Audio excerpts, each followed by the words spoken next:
What's going on YouTube? Q back here again with another video for you.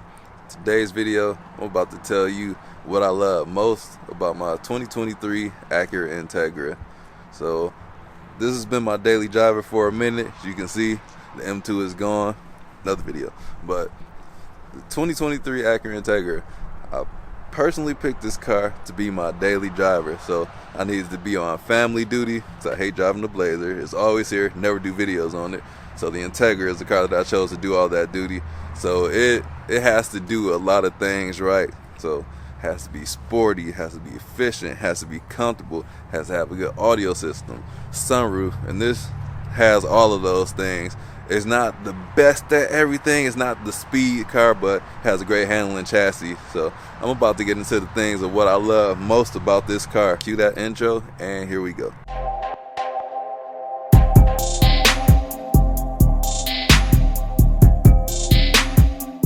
Just looking at the car, I personally like the design. I'm not one of the people that grew up with the original Integra. See, I got icicles coming down, and I drove today. But I didn't grow up with the original Integra, so I had no attachments to that. So this is fine with me. It's got the hatchback, it's practical. I like that about this car. 4 doors, I need that. This were a 2-door. I would not have bought this car. If I wanted a 2-door sporty car, that would have been the BRZ or GR86. And this is front wheel drive too. Not sure why people like front wheel drive sporty cars, but I digress. So this car, as you can see, I'm standing in all this snow right here. It snowed unexpectedly today, so I need a car to be able to get through the snow.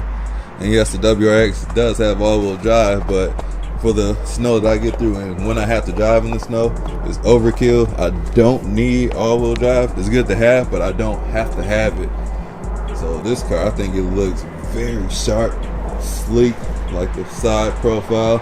I think this is an attractive looking car. One of the things I love about this car, not sure if you don't see what's missing from here, so I'll go ahead and tell you. So what is missing are the nozzles for the wiper fluid to come out. So driving around in snow in the wintertime in Michigan, the roads get salty, and sometimes when we get snow like we do now, had a snowstorm, a couple snowstorms in the past couple weeks, so the snow will generally cover up the washer jets.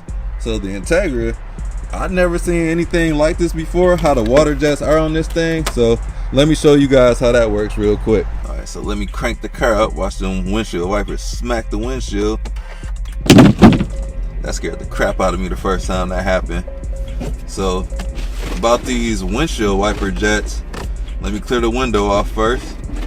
Watch this, as I want to put the washers out, the fluid comes out of the wipers themselves.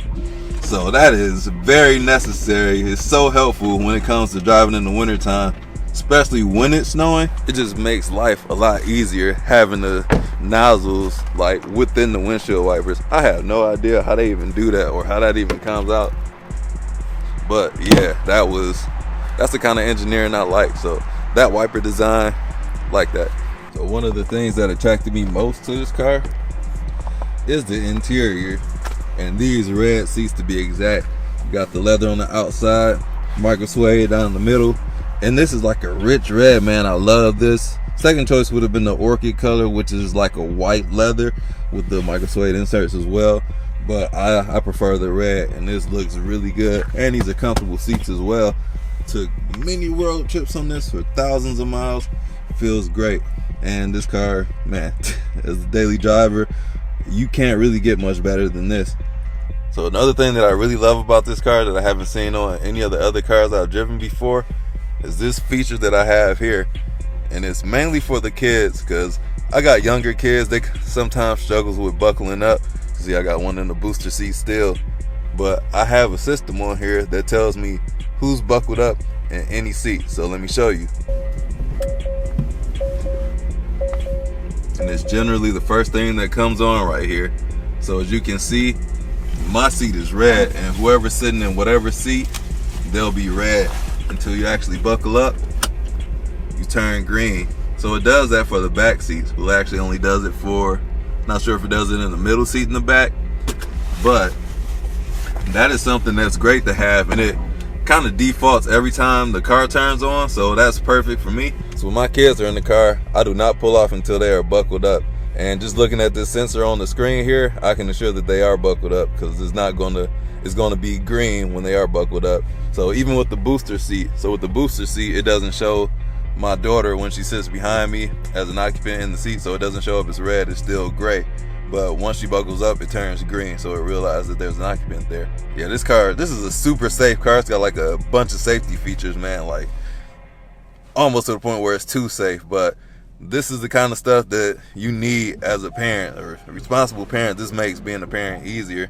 And then it has a feature that rear seat reminder, like, oh, look in the back seat to make sure your kids aren't in there, because there have been instances where people have left or forgotten their kids in the car.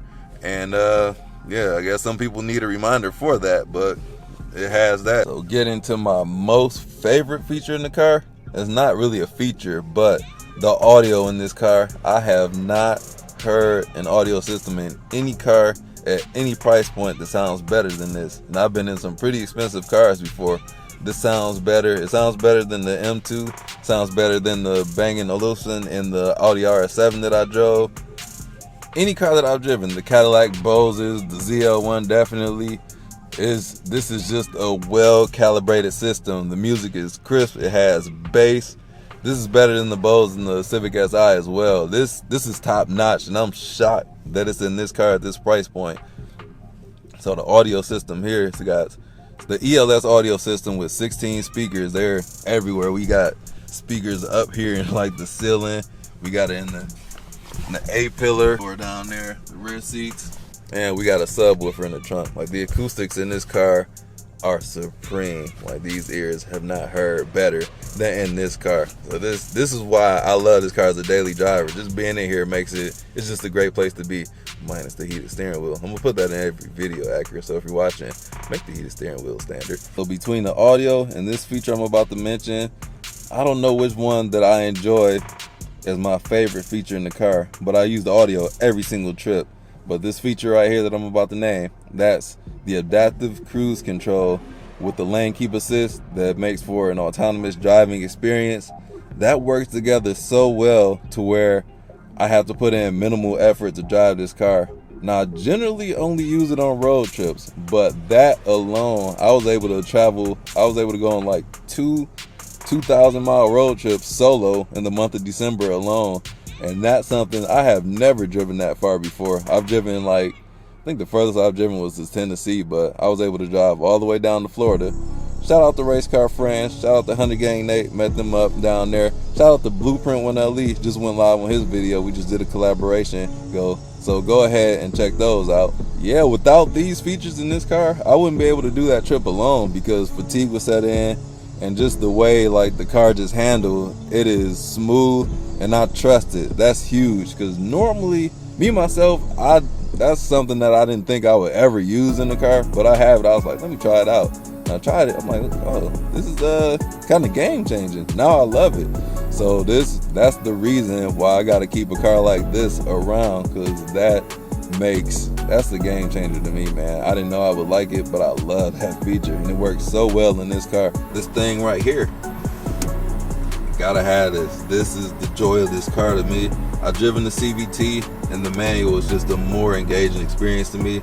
The shifter is really good, really crisp. I've never shifted to the wrong gear. There's no question about what gear that I'm shifting into. The only gripe that I have, this knob is kind of small. Like, I'm used to beefy, oh my god, my hand shake, but I'm used to beefier shift knob, so I wish this were a little bit bigger. But this is a great shift knob, and it's metal and it's cold out here, so once you hop into a cold car, it kind of freezes the palm of your hand, which is why a heated steering wheel is needed that goes right there. Thanks, Acura, for not making that standard. But yeah, the manual driving experience in here is really good. And the clutch pedal is quite light, not a whole lot of travel. I think I prefer a lot of travel in here, but it's really good. And as you can see, I'm averaging 28 miles per gallon. And I just switched over. I was driving in comfort mode just to see if comfort to sport mode made a difference. Shout out to 4i Driver. Go check out his channel. He did a thorough breakdown on the different drive modes for like a week, going through a full tank of gas. I went through sport mode and I went through comfort mode. The results were so close that I'm just gonna only drive in sport mode. The gas mileage is pretty good. Like, other people get way higher than me. I think I should average 30 miles a gallon. I'm on the low end because this does like 26 in the city, and I think 35 highway, something like that. But on the highway I can average 42, but I seen my MPGs go down as low as 24 from like week to week, and I see that kind of often. Like, if you manually calculate it, it'll say 25 miles per gallon on the display, but when you hand calculate it, it'll be 24. So I've noticed when I get gas on the road trips, when I get gas in the South, my mileage goes way further than the gas here in Michigan. I don't know if it's because I'm on a winter blend here and it doesn't have as good as efficiency as the gases in the South. I've noticed that all my life, like even on road trips with my parents. When we fill up in southern states, our tanks last longer by like 40 miles, and it does the same in this car, so I'm noticing that too. So I got over 400 miles on the tank from when I filled up in the South, but driving the same highway from up here, I'll get like maybe 350. So I chalked it up to gas. It is an efficient car, and I do drive rather spiritedly in here. Two of the next things I want to talk about are the practicality and ergonomics. I'm avoiding going outside because it's very cold outside and I'm trying to stay warm in the car. But just taking a look around here before it gets dark, we got ample storage space. We got storage all in the doors over there, cup holders right here in the middle, got ample space and the armrest down there. Shout out to Drew. Got the wireless phone charger up in here, which I need to upgrade my phone. I need to get one with a wireless charger. I still got an iPhone 11, but I use that for storage space. Make sure you turn this thing off though, because if you have metal objects down there, it'll yeah, you don't want to do that. But I keep mine off unless I'm wirelessly charging, which I only did just to see how it worked. And speaking of the practicality, you can fit full-size adults. I'm 6 feet with shoes on, and let me sit behind myself where I normally sit. So let me move my daughter's booster seat over,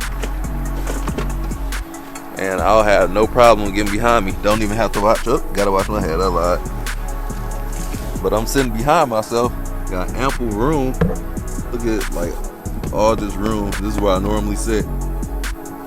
So yeah, you can be an actual adult and fit comfortably in the back seat. So it's very spacious back here. This is a comfortable car, man. Like I said, everyday car. Actually got 2 speakers in the door back here. And then the practicality of this hatchback. So this slope roof, man, this is a practical design. Like, it's just not for show. It does have a coupe-like silhouette, but it's still a practical car. So coming back here, you got the lift back on this thing. Undergain that, you see that football back there too. I saw you on the beach training, shadow boxing and stuff like that. Any sport, let me know.